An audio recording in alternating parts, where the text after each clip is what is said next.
à Olivier Faure pour le Parti socialiste. Merci, Monsieur le Président. Merci à nos intervenants de nous apporter leurs éclairages. Bon, il y a beaucoup de questions et évidemment, je vais en sélectionner quelques-unes parce qu'on pourrait y passer évidemment non seulement la journée, mais les semaines qui viennent. Et je crains que nous n'ayons pas ce matin l'occasion de résoudre le conflit israélo-palestinien en quelques secondes.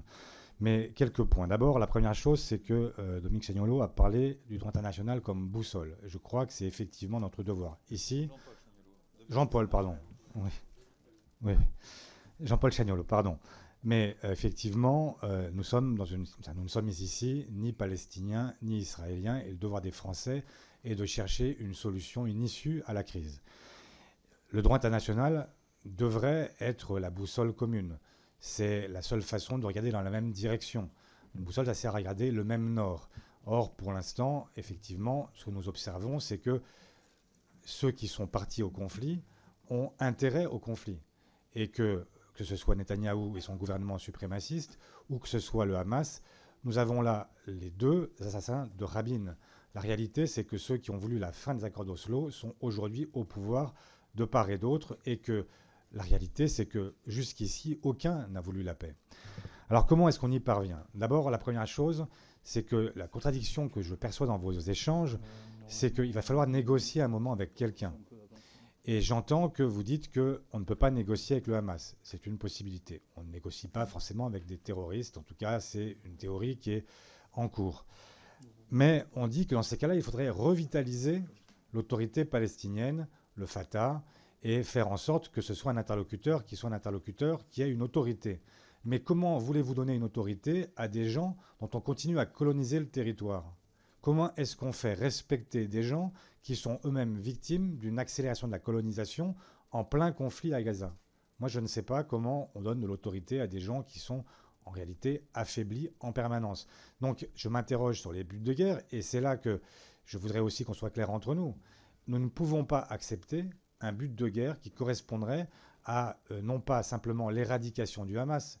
Chacun sait, et chacun l'a dit ici, c'est impossible.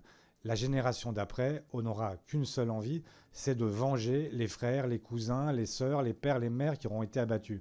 Et donc, dans ces conditions-là, comment est-ce qu'on fait pour limiter aussi les buts de guerre de Netanyahou? Et lui dire qu'à un moment, en fait, il faut l'interroger sur la façon dont il voit les choses. Parce que si on ne l'interroge pas et si on reste dans une forme d'ambiguïté, lui continuera à nous servir le même récit et nous n'aboutirons à rien. Parce que nous n'aurons absolument aucune possibilité d'interagir avec lui et de faire en sorte que ce conflit puisse à un moment trouver une issue. Pardon, j'étais trop long, mais c'est parce que M. Chagnollaud m'a interrompu en me rappelant qu'il ne s'appelait pas comme je le prénommais. Voilà. Je vous remercie, M. Pierre Faure. Est-ce que je peux réagir? Il s'appelle Robert.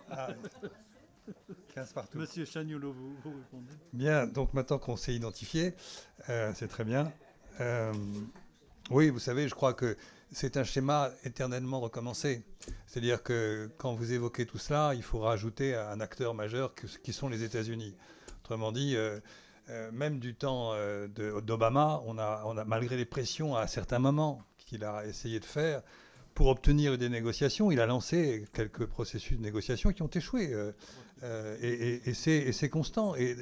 Si je prends juste une résolution, la résolution du 23 décembre 2017, qui est 2016, pardon, qui est juste avant qu'arrive Trump. C'est une résolution fondamentale. Elle reprend toutes les autres et elle a été complètement oubliée. Elle rappelle les deux États, elle condamne la colonisation. Bref, c'était vraiment, et c'était en quelque sorte le testament politique d'Obama, sauf qu'il l'a fait quelques jours avant de partir, puisque c'était le 23 décembre et puis Trump est arrivé le 20 janvier suivant.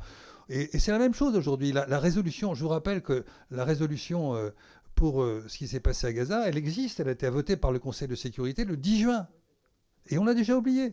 Il y avait 3 phases, et la 3e phase, c'était 2 États. On l'a oublié. Et voilà, donc le droit international, il est évoqué, et puis on l'oublie. Et c'est une espèce d'éternel recommencement. Et malheureusement, la France, qui a joué un rôle important au Liban, est dans l'incapacité de peser par rapport aux États-Unis pour essayer de relancer des négociations. Je crois que c'est ça le drame. Et c'est pas Trump qui va relancer les négociations. Il ne faut pas se raconter d'histoire. Trump va ressortir son plan de 2020 qui était en gros de dire on donne tout de suite à Israël et puis quelque chose plus tard aux Palestiniens, c'est-à-dire rien du tout. Et il est possible même que dans les prochains mois, on parle, vous allez le voir, d'annexion de la Cisjordanie. Et on est toujours dans ce schéma où les États-Unis sont entièrement, pour des raisons historiques qu'on peut comprendre, derrière Israël.